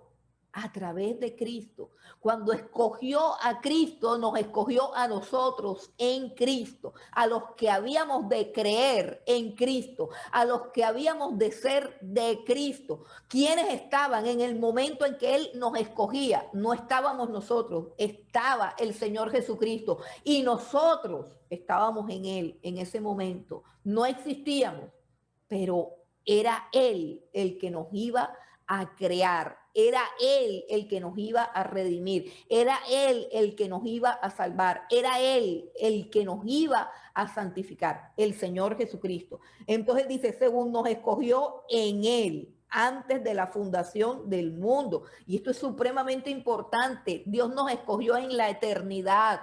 Recuerden, Dios nos escogió en la eternidad. Estas son las bases, el fundamento, la seguridad de nuestra salvación. Cuando estamos en una crisis, cuando estamos en debilidad, cuando estamos en duda, cuando estamos en angustia, cuando resbalamos y comienzan temores o comienzan las voces del enemigo a decirnos que estamos mal, a culparnos, a acusarnos, nosotros debemos entender que las cosas que pasan en el segmento temporal e insignificante de nuestra existencia no pueden modificar las cosas que Dios ha determinado por su poder en la eternidad. La eternidad es superior a lo temporal. Lo eterno es superior a lo temporal. Y la bendición, la elección con que Dios nos eligió no fue en el tiempo, sino en la eternidad. Eso es importante que lo asimilemos, que lo mastiquemos, que lo absorbamos, que nos lo grabemos en el corazón. Por eso hablo de la memorización. Bueno, nos escogió. ¿Qué significa escoger? Bueno, escoger es simplemente escoger.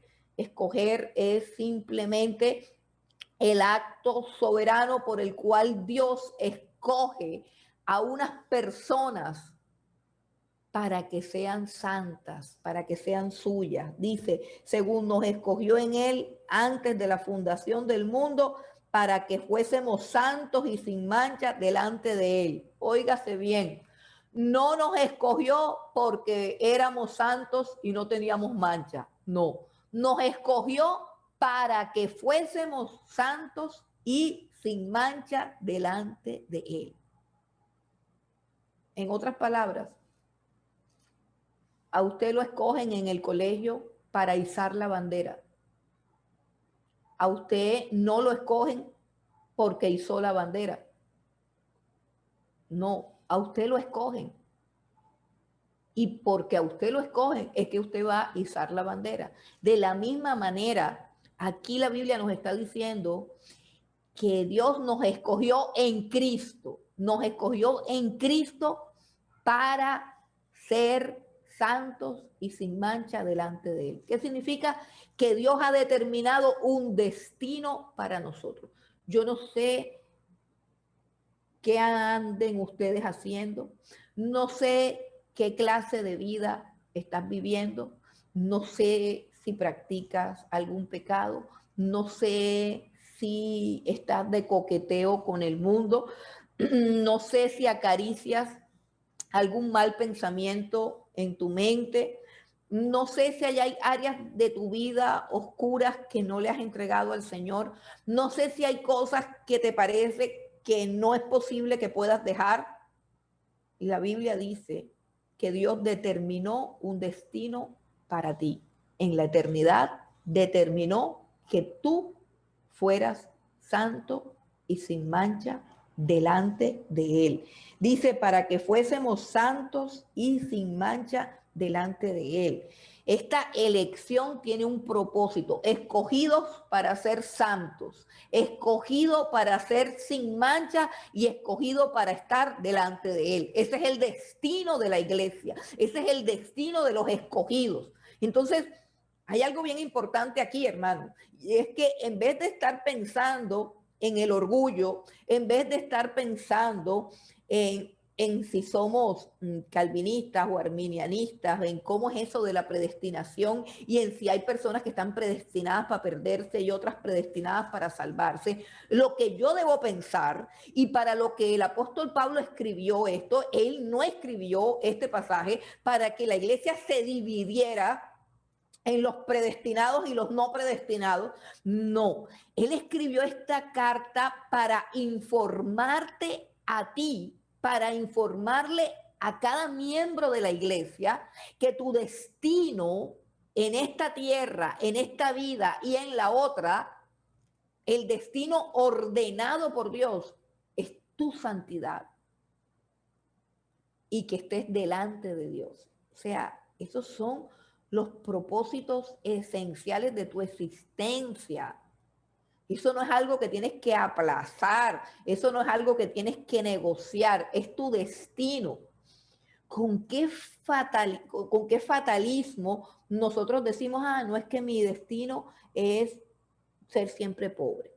No es que mi destino es siempre soltero, no es que mi destino es ser bruto. Es que a nosotros cuando nos hablan de cosas malas, nos da como que una facilidad de proclamarlas, ¿no? Ese es mi destino, a mí siempre me toca llegar tarde, o a mí siempre, este es mi destino. O sea, cuando hablamos del destino, nos es muy fácil conectar el destino con la fatalidad, pero Dios nos está hablando aquí en su palabra que tenemos un destino glorioso y ese destino glorioso es estar en su presencia santos y sin mancha.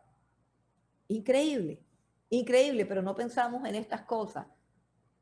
Debemos pensar en eso y que eso determine todas las elecciones que nosotros hagamos. Si Dios nos eligió para ser santos y sin mancha y estar delante de su presencia, nosotros también tenemos que vivir una vida en la cual desechamos unas cosas y escogemos otras cosas. Como cuando Daniel propuso en su corazón no contaminarse con la comida del rey por causa de lo que Dios lo había escogido para ser pueblo suyo. Y así habrá muchas cosas que tú y yo no podemos escoger. Habrá muchas cosas que tú y yo tenemos que desechar, porque a diferencia del destino que puedan tener otras personas, nuestro destino determinado en la eternidad por Dios fue que seamos santos y sin mancha delante de Él. Segunda cosa, segunda bendición, nos predestinó. Dice en amor, habiéndonos predestinado para ser adoptados hijos suyos por medio de Jesucristo, según el puro afecto de su voluntad. Predestinados. La predestinación tiene que ver con la manera como Dios determina nuestro destino, o sea, el lugar a donde vamos y lo que vamos a hacer.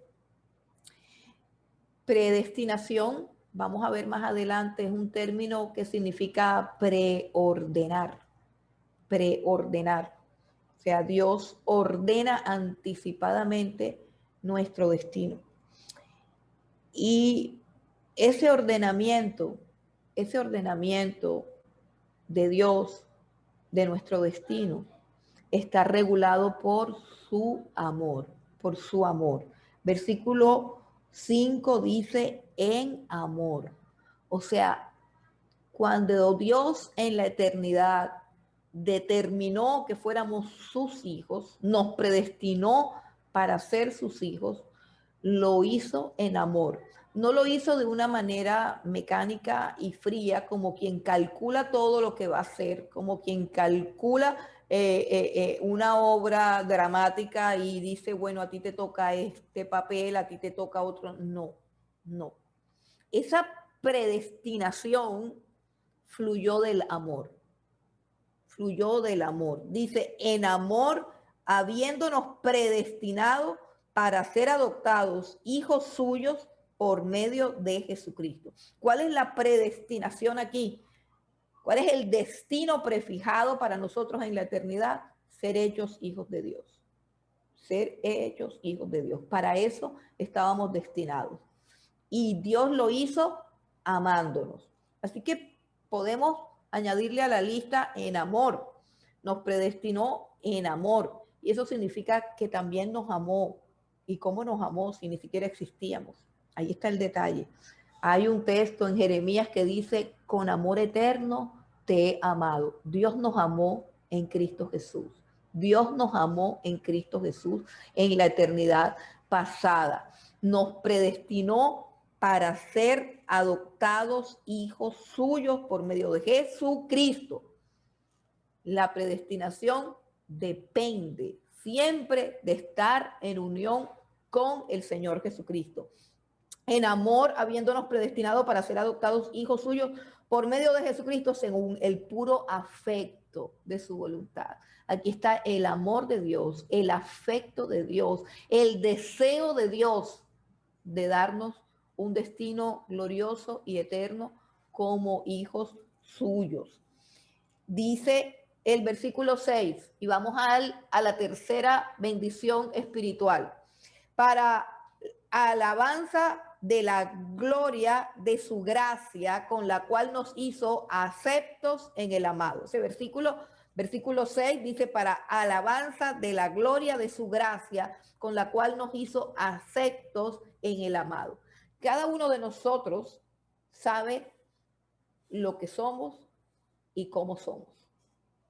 Cada uno de nosotros, si ha recibido el Espíritu de Dios, ha recibido también algo que da el Espíritu Santo, y es convicción de pecado. La función del Espíritu Santo en la vida del creyente es redarguir de pecado.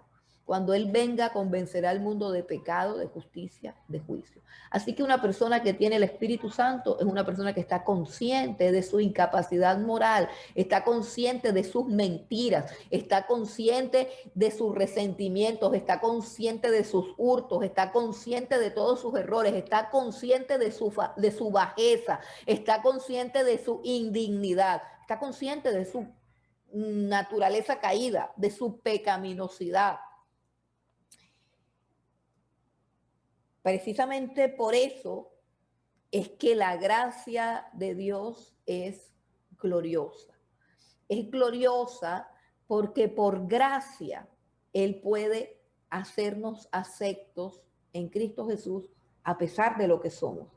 Es decir, que siendo nosotros pecadores, la gracia de Dios se manifiesta en que Él nos acepta así de pecadores, porque nos ve a través del Señor Jesucristo, nos ve revestidos del Señor Jesucristo. Dice, nos hizo aceptos en el amado, nos hizo aceptos en su Hijo Jesucristo. ¿Qué quiere decir? Que cuando nos unimos a Cristo Jesús por la fe en su palabra y en el Evangelio, el Señor Jesús nos ve santos, puros, justos y sin mancha, nos ve cubiertos por la justicia del Señor Jesucristo. ¿Qué es eso? Gracia, gracia, eso es gracia. Y nosotros existimos para alabar la gloria de su gracia. ¿Cuál es la gloria de su gracia? La gloria de su gracia es el hecho de que Él sea capaz en Cristo Jesús de aceptarnos a pesar de lo que somos. Ahí es donde se manifiesta la cúspide de la gracia de Dios, que nos puede hacer aceptos y nos puede vernos con el mismo amor, con la misma aceptación con la que ve a su Hijo Jesucristo. Dice que nos ha hecho aceptos en el amado. Versículo 7, también en Cristo Jesús. Nos ha hecho aceptos en Cristo Jesús. Ahora dice el versículo 7 y vamos a la cuarta bendición que está en el versículo 7. En quien tenemos redención por su sangre. En quien tenemos redención por su sangre, el perdón de pecados según las riquezas de su gracia. Redención por su sangre. ¿Por la sangre de quién? De Cristo Jesús. La redención es en Cristo Jesús. El perdón de pecado es en Cristo Jesús. Versículo 8, la quinta bendición. Dice, que hizo sobreabundar para con nosotros en toda sabiduría e inteligencia, dándonos a conocer el misterio de su voluntad. La bendición número 8 es que nos dio sabiduría la bendición del versículo 8 es la quinta bendición. Dice que nos dio sabiduría e inteligencia espiritual. Nada de lo que estamos estudiando es posible entender si no es porque Él hizo sobreabundar la sabiduría y la inteligencia para que podamos conocer el misterio de su voluntad. Hemos recibido una revelación de Dios que es la que nos permite conocer lo que Él ha hecho en la eternidad. ¿Quién estuvo allí para entenderlo? Nadie. ¿Quién tiene la capacidad de entender la mente de Dios? ¿Quién puede acercarse a Dios para comprender el plan eterno y glorioso que Él trazó desde antes de la fundación del mundo cuando nosotros no existíamos? Que solamente existía la Trinidad, Padre, Hijo y Espíritu Santo. ¿Quién puede entender lo que se conversó, lo que se planeó, lo que se pactó, lo que se determinó? Nadie, absolutamente nadie. ¿Y cómo nos los da a nosotros? Porque Él alumbra nuestro entendimiento, porque hizo sobreabundar para con nosotros su sabiduría y su inteligencia y nos dio a conocer el misterio de su voluntad. Su voluntad es un misterio porque lo que Él quiso hacer, lo hizo a través de su Hijo Jesucristo en la eternidad, en un momento y en un lugar, en los lugares celestiales en Cristo y antes de la fundación del mundo, en un momento y en un lugar al cual no tenemos acceso nosotros, que somos finitos y que somos temporales, pero que hemos heredado de Él, por su gracia, la vida eterna. Versículo 10. Ahora tenemos la sexta bendición, nos dio una herencia. Versículo 11. Dice, en Él asimismo tuvimos herencia. En Él asimismo tuvimos herencia, habiendo sido predestinados conforme al propósito del que hace todas las cosas según el designio de su voluntad. Somos herederos de Dios, pero herederos en Cristo Jesús. Vamos rápidamente a Primera de Pedro, que también habla de la herencia. En Primera de Pedro, capítulo 1, versículo 3 y 4 dice, bendito el Dios y Padre de nuestro Señor Jesucristo, que según su grande misericordia nos hizo renacer para una esperanza viva por la resurrección de Jesucristo de los muertos, para una herencia incorruptible, incontaminada e inmarcesible, reservada en los cielos para vosotros. Nos dio una herencia. ¿En quién? En Cristo Jesús. Y la séptima bendición dice que nos selló con su espíritu. Dice el versículo número 13, dice, en Él también vosotros, habiendo oído la palabra de verdad, el evangelio de vuestra salvación, y habiendo creído en Él, fuisteis sellados con el Espíritu Santo de la promesa, que es las arras de nuestra herencia, hasta la redención de la posesión adquirida para alabanza de su gloria. Vamos a parar hasta aquí. Vamos a parar aquí. Y bueno, el reto es que nos aprendamos de memoria hasta el versículo 14. Les voy a dejar ese reto en esta semana. Pueden dividir los versículos por día. Tenemos 7 días para aprendernos 14 versículos, así que nos podemos aprender 2 versículos por día. Hagan el intento, es muy fácil, sobre todo cuando le dedicamos el tiempo y cuando tenemos la disposición. Del versículo 3 al versículo 14 hay que memorizar para la próxima clase. No crean que es un examen, no se los vamos a preguntar. Lo que quiero es que cuando continuemos profundizando en estas verdades, sea más fácil dar la clase porque ustedes tengan eso grabado en sus corazones.